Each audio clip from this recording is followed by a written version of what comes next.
Well, we're back again on a project that I've been wanting to do for over a year now.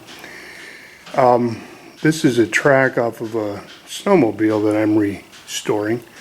It's a Polaris Custom 2 1974, and it's got a pretty wide track. I think that's I believe it's a 21-inch track, but you can see all those cleats on it there. They're just a metal bar that goes across. I'll show you one. It holds those three conveyor belt pieces together is what it does, and this is what they look like. They're just full of holes with rivets, and so what you see, thought I'd take you along here, show you how this is done. This is a one that I've got started, and you can see that I put some rivets in it. The rivets I bought were, I did not know what length I got, so I got them a little bit longer than what they need to be, but it's all right. They'll just create extra traction. Actually, they're all stainless steel rivets, so they're pretty tough. But anyway, I'll show you. I got my new rivet gun out, and what we're going to do is we're going to rivet that one I've already got in place there. The two off to the left have already been, the old rivets have been sheared off. I'll punch those out, and then I'll show you putting on a fresh grouser bar there. But anyway, this is how I've been doing it, and what I've got is these holes, and I've got these big long rivets that yeah, you can see them there. That, oh, I don't know how long they're, probably inch long rivets. And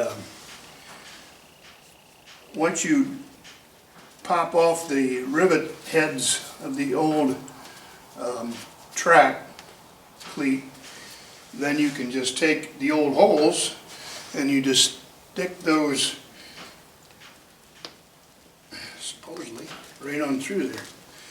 I lined these up so I wouldn't have an issue, and now I am. Let's see, try the next hole. Well, what I'm going to need to do is to take a drill, kind of open them holes up just a smidgen.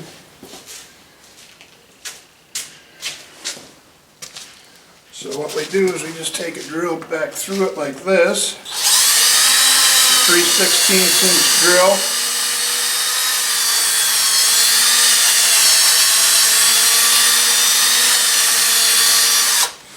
That opens that hole up just a little bit because it's just very difficult to get them in place. There you go. What I did is I put in each conveyor belt, I put the top out, or the outside ones in, to try to alleviate that problem. But obviously it didn't work. So we'll see how the rest of them go here. And see, that one slid right in, and that one. Got this one.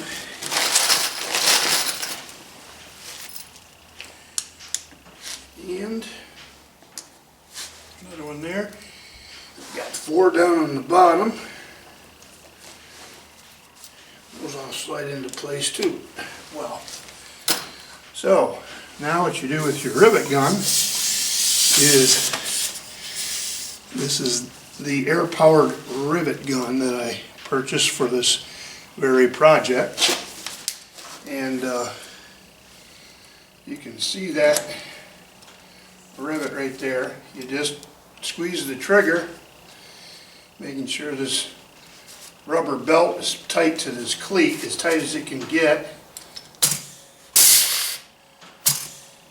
Every time you pull the trigger, There you can hear it snap, and that's all there is to it. And it pulls that rivet through and secures it in place.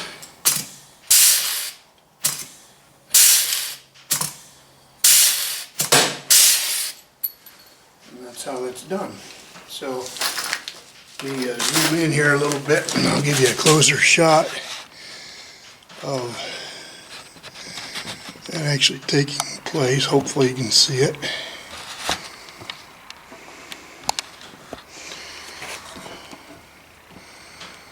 Alright.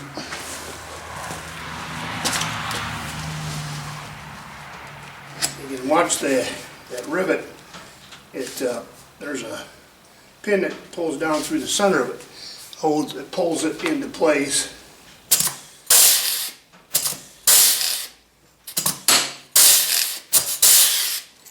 You can see how much easier this air riveter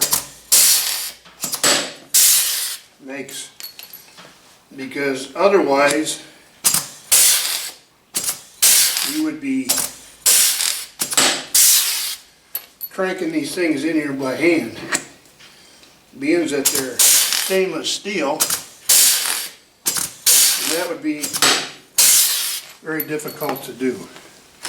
So anyway, I'll bring you back. I'll show you how I pop the heads off of those old rivets too with my air hammer. So stay tuned. Alright, we got that one in place.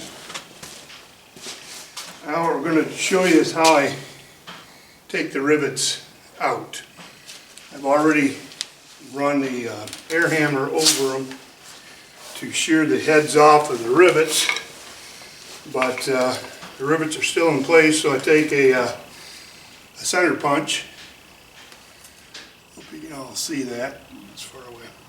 Anyway, we get these rivets. I got a couple blocks of wood between the cleat itself, and just pop them through. If they don't go through, I'll have to hit them again with that air hammer to shear some more of it off,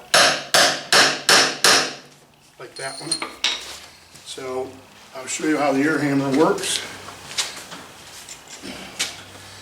What's nice is that everything is air powered, so it takes a lot of the physical aspect of it away from manually having to beat them off with a chisel. So just take this and oops,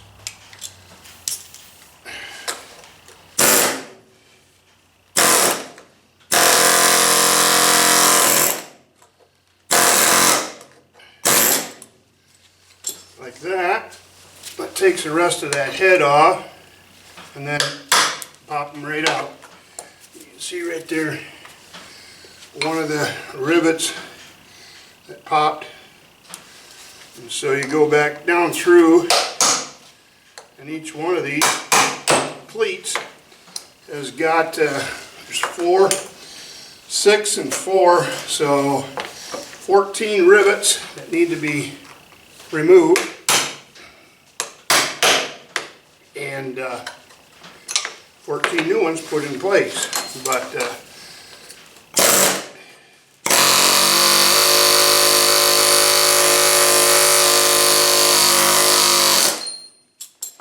that one just about took it all the way out.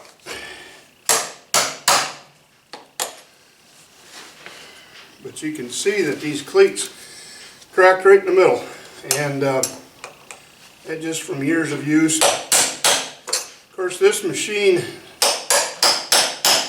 is this is the second snowmobile I ever owned.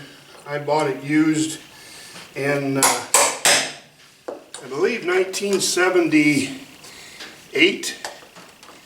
I'm not sure. I was trying to think of that earlier. See, there's the cleat. Came off, and we work on the other half. The rivet didn't go all the way through. But yeah, we had the big blizzard in '78 that we had a little country road I lived on, a neighbor guy, about a half mile down the road, had bought this snowmobile new. And I was just always fascinated with snowmobiles. I had a 73 Columbia is what I started out with. And I think I bought that in 74. Bought it as a demonstrator used one. And anyway, then I always admired this neighbor guy's Polaris. And so one day I just went down and I asked him if he'd want to sell it. And he said, yeah, sure. So I bought it. And it's actually a 2-up sled. So I took it and rode it quite a bit. And as time went on, then I bought newer sleds, and this one kind of got pushed into the background, and it got stuffed into my dad's barn back in the corner. After my son, he had taken it out across a flooded field, and the flooded field was frozen over, but he broke through, and the water was deep enough that it got up into the engine, and he let it sit, and it ruined the bottom end of the engine. So last year I took the engine apart, rebuilt it, and it should run. I haven't started it yet, but it's all up to snuff. And anyway, now I'm refurbishing the sled because it has sit for, geez, oh, I don't know, probably 35 years. Anyway, no, maybe not that long. Maybe about anywhere from 30 to 33 years, something like that. It's set, so I got it, and tore it all apart, and sandblasting some stuff. I've got the body. I'll show you what it looks like.